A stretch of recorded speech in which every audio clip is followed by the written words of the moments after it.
ఈరోజు చాలా మంది జీవితాల్లో ఐసోలేటెడ్ సిన్. ఎవరితో మాట్లాడను, ఎవరిని కలవను, ఎవరు చూడను. నేను మాత్రం గదేసుకున్న నా విచ్చలవిడి జీవితం నాదే.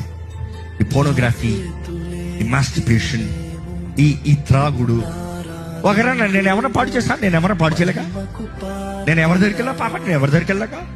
ఇష్టం వచ్చేలాగా తాగే గదేసుకున్నా, తలిపేసుకున్నాను, పోనోగ్రఫీ చూసుకున్నా కూర్చున్నాను. నేను ఎవరికి దగ్గర పాపానికి వెళ్ళలేదు కదా.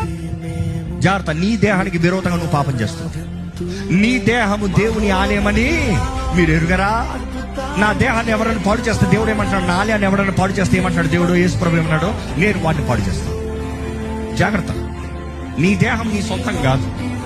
నీ దేహము దేవుని ఆలయము. దేవుడికి లెక్కప్ప చెప్పాలి. దేవుడు అడుగుతాడు. మన దేహంతో జరిగించే ప్రతి కార్యానికి లెక్కప్ప చెప్పాలి. అది మంచిదైననో చెడ్డమైననో లెక్కప్ప చెప్పాలి. నోటితో వ్యర్థంగా మాట్లాడిన ప్రతి మాటకి లెక్కప్ప చెప్పాలంటే జాగ్రత్త, మన జీవితంలో ఎలా బ్రతుకుతున్నాము.